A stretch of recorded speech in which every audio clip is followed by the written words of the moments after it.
Activité unique au monde, permettre à des personnes aveugles ou malvoyantes d'apprendre le pilotage d'avions d'Aéroclub ainsi que du LM. L'association basée à Toulouse, les Mirovolants, organise 2 fois par an un stage de formation en partenariat avec l'Aéroclub Les Ailes Forésiennes sur l'aéroport d'Andrézieux. Pendant 4 jours, du 23 au 26 octobre, les stagiaires reçoivent une formation théorique et technique et peuvent effectuer des vols accompagnés par des professionnels de l'enseignement aéronautique. Reportage Cyril Pellissier. Si on a un rêve, il y a quelque chose à faire, il faut le réaliser. Parce que c'est comme ça qu'on arrive à être heureux dans la vie.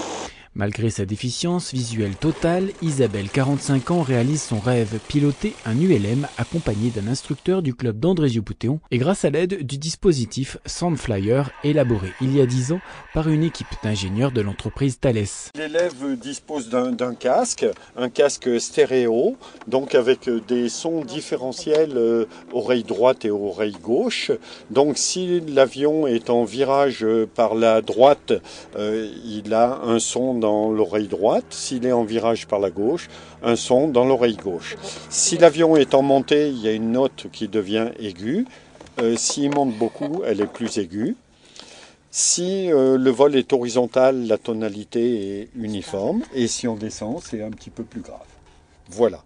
Et la tablette lui permet de demander, à la demande, si je veux connaître le cap de l'avion, le cap magnétique, eh bien j'appuie sur la touche Enter et ainsi de suite. Ce stage de pilotage pour malvoyants est organisé jusqu'à dimanche par l'association Les Mirovolants. 8 stagiaires dont 4 novices s'initient tout d'abord sur ce simulateur, comme ici Jean-Baptiste, 30 ans, encore très ému 24 heures après son premier vol.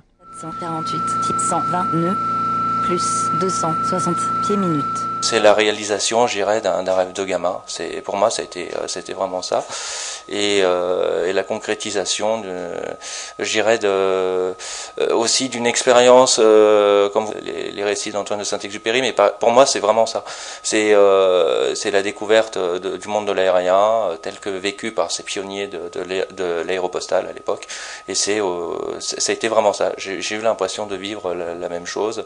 Les sensations de la carlingue, les sensations du moteur lorsque vous devez accélérer ou ralentir au niveau de l'approche.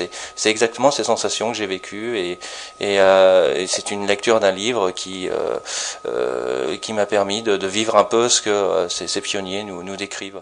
Depuis sa création en 1999, les Mirovolants, qui comptent 40 adhérents cette année, ont déjà permis à 164 malvoyants d'apprendre à piloter un ULM, un planeur ou encore un avion.